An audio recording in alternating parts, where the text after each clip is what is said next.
প্রত্যেকটা দিন টাকা লুট করেছিল তাদেরকে বাঁচাচ্ছে আজকে এই রাজ্যের তৃণমূলের পোষা পুলিশ।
পশ্চিমবঙ্গের মাটিতে শিক্ষা ব্যবস্থাকে ধ্বংস করে দেওয়ার জন্য মমতা ব্যানার্জি এবং তার সহচর শিক্ষামন্ত্রী ব্রাত্য বসু যথেষ্ট। গোটা শিক্ষা ব্যবস্থাকে ধ্বংস করার জন্য সমস্ত কিছুকে হাতে তুলে নিয়েছে। এখন সেজন্য গোটা শিক্ষা ব্যবস্থাকে বাঁচানো, তার মধ্যে মূলত ছাত্র সংসদ নির্বাচন চালু করতে হবে, পড়াশোনার খরচ কমাতে হবে। এছাড়াও কলেজের অভ্যন্তরে বহিরাগত অছাত্র তারা বসে রয়েছে, আর তার সাথে হাওড়া জেলার গ্রামীণ অংশে ছাত্রী কলেজ প্রতিষ্ঠা করতে হবে। তারও সাথে রয়েছে যে এই সময়কালে দাঁড়িয়ে একটা বড় অংশের ছাত্রছাত্রী যারা আর্থসামাজিক অভাবে ড্রপ আউট হয়ে গিয়েছে, অল্প বয়সে পড়াশোনা ছেড়ে দিয়েছে, তাদেরকে ড্রপ আউট হয়ে যাওয়া ছাত্রছাত্রীদের ক্যাম্পাসের ভিতরে ফেরাতে হবে। তার জন্য সরকারকে স্পেশাল প্যাকেজ ঘোষণা করতে হবে। আর তার সাথে সাথে এই সময়কালে সম্প্রতি ঘটে যাওয়া সুপ্রিম কোর্টের যা অর্ডার, সেই অর্ডারে পরিষ্কার বলা হয়েছে যে যারা যোগ্য অযোগ্য তাদেরকে পৃথকীকরণ রাজ্যের সরকার এসএসসি করতে পারেন। সেজন্য চাল কাকড় যখন আলাদা করা যাচ্ছে না, সেজন্য রাজ্য সরকার ব্যর্থ হয়েছে, এসএসসি ব্যর্থ হয়েছে। তার জন্য যারা যোগ্য তাদেরকেও চাকরিহারা হতে হয়েছে। আমরা পরিষ্কার বলতে এসেছি প্রশাসনের কাছে যে আপনি যারা যোগ্য অযোগ্য তাদের পৃথকীকরণ করুন, যারা যোগ্য তাদের চাকরির ব্যবস্থা করুন।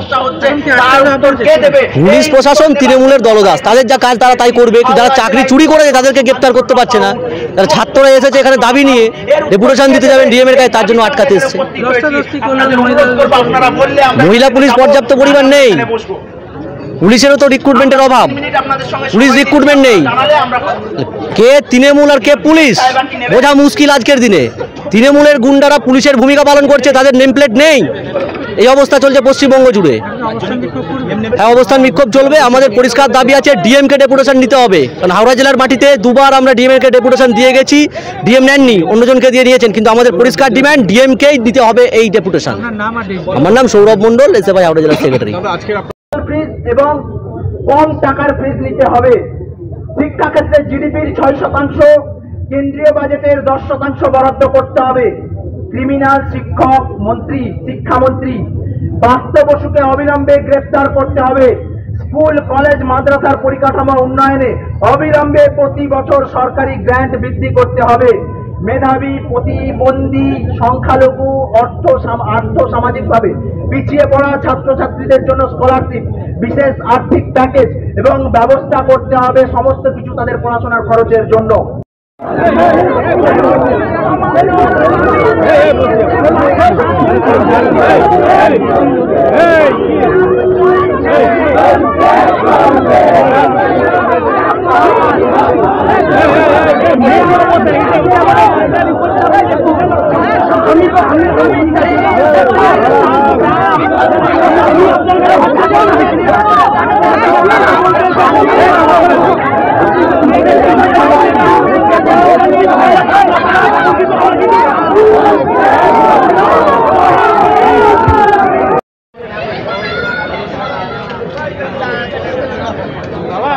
টেলিকাস্ট হয়ে গেলে কিন্তু হয়ে গেল।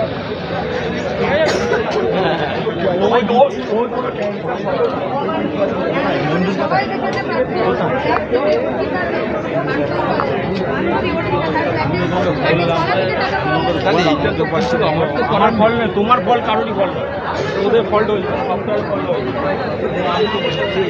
অডিও লেভেল পাচ্ছে, অডিও লেভেল পাচ্ছে।